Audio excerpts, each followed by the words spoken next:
Been a busy morning, hasn't it? Yes. We've spoken to the Green Party, we've spoken to the Conservatives and the Liberal Democrats, and now it's time to check in with the Labour Party. We are going to be joined by Jonathan Ashworth in just a moment, I believe. We have, as John said, done various political interviews this morning. In fact, we can go straight to Jonathan Ashworth now. Morning to you. You are definitely there. It's good to see. Nearly there, Mr Ashworth. One last push, a few more days before the general election. And this morning, we put this same point to the Conservatives. We get a press release from your party the night before an interview like this, where you outline what you are talking about today. And you're not talking about Labour policy today, you're talking about the Conservatives. On the Monday before a general election, why are you doing that? Well, we're nearly there. Election day on Thursday. This is for, as the Man United fans out there, I'm not a United fan, but for the Man United fans out there, they'll recall Alex Ferguson would famously describe this period as squeaky bum time. And a lot of your viewers are weighing up what to do on Thursday. They're still to make their mind up. And our message to them is this.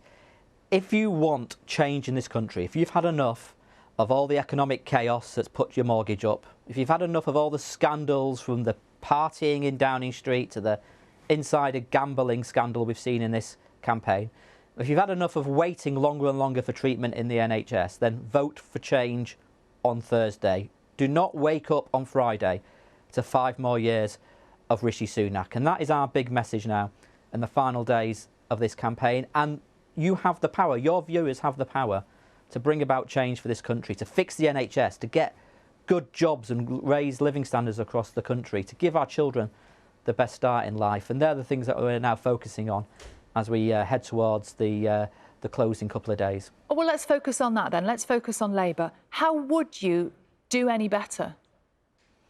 Well, let's just start. Look, we've got a plan to grow the economy. Our economy has seen chronic, debilitating, paltry growth these last 14 years. That's why people are worse off. That's why the public finances are shot to pieces. We've got a plan to grow the economy we've got an industrial plan, investing in green renewable energy sources. It not only cuts energy bills, it actually creates 650,000 jobs, good, well-paid jobs across the country. We've got a plan to fix the NHS. We all know that people are waiting longer and longer for treatment in the NHS, 7 million on the waiting list. If we carry on like this with the Tories, it'll hit 10 million. But we're going to deliver 40,000 extra appointments a week. That'll help us bring the waiting list down, and it's good for those people who are waiting longer in pain and agony for a hip replacement or a hernia or a heart valve operation. We're going to get timely treatment on time for people. And take our schools. Not only are we going to introduce free breakfast clubs in primary school for children going to primary schools, we're going to recruit 6,500 more teachers, and every parent, particularly of an adolescent, a teenager, knows this, mental health is a big issue amongst young people now. We're going to invest in mental health services for young people in schools as well. That is real change. That is a real difference. But if Rishi Sunak gets back in on Thursday, it'll just be 5 more years of the same. You've covered various policies there. I just want to pick you up on the NHS policy that you've mentioned about reduction in waiting times and quicker appointments. The Institute for Fiscal Studies has estimated it's going to require NHS funding to grow by more than 3% per year, and it's going to cost billions of pounds per year in extra spending over the next decade. Where are you finding that? Well, we're going to close something called the non-domicile tax loophole. This is what the very, very super wealthy, who are international super wealthy people, can take advantage of. Now, we believe that if you live and work here, you should pay your tax here. So that's what we're going to do. And the money we get from that, we're going to invest in the National Health Service. It will deliver more appointments a week. It will allow us to expand dentistry, because everybody knows you can't see an NHS dentist these days for love nor money. We're going to expand dentistry. Really improve cancer care as well, because cancer doesn't wait for anybody, yet people are waiting longer for cancer treatment. So we're going to put that investment in. But the thing that the IFS are not recognising is that you can run the NHS much more efficiently. I don't believe that every penny piece spent in the NHS is spent as well as it could be. So we will be introducing reforms to spend money better in the NHS also.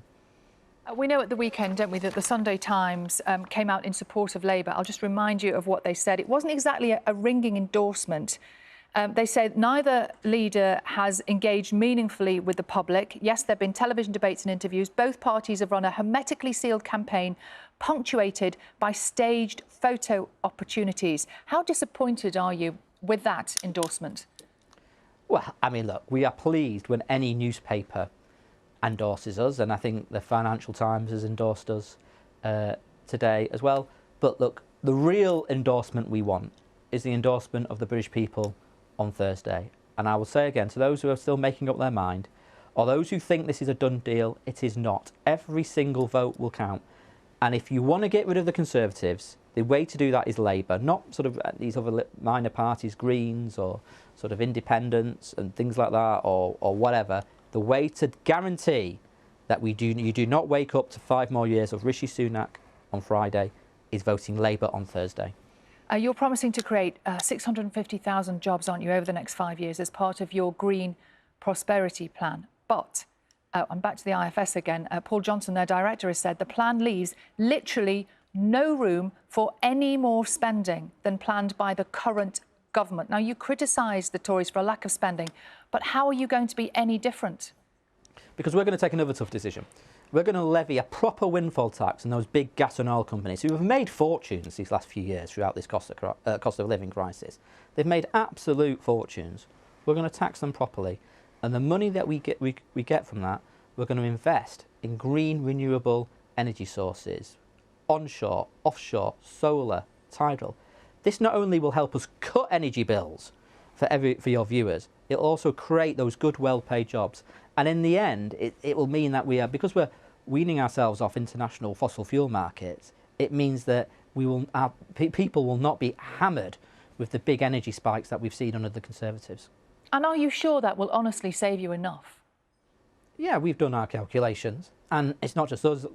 Plenty of academics have backed us. In fact, do you remember Patrick Vallance from he was one of the science experts from the pandemic. He's endorsed our plans because he said that these plans are credible, and he's making the point that unless Britain does this now, we'll be left behind across the world. So we've got to get on with this.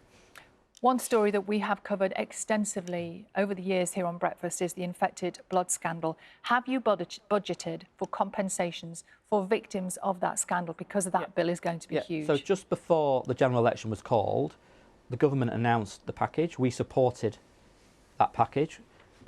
It was Labour MPs who voted for compensation in Parliament, I think, earlier in the year as well. Look, the infected blood scandal is literally a scandal. That is, in the true sense of the term, it's been heartbreaking for the people affected and the wider families who have been impacted. We've supported the compensation package, and that is something where there has been cross-party support. So you have budgeted for it? Yeah, we have agreed with the government when they announced it about the compensation package that was announced. Jonathan Ashworth, thank you very much indeed. Thank you.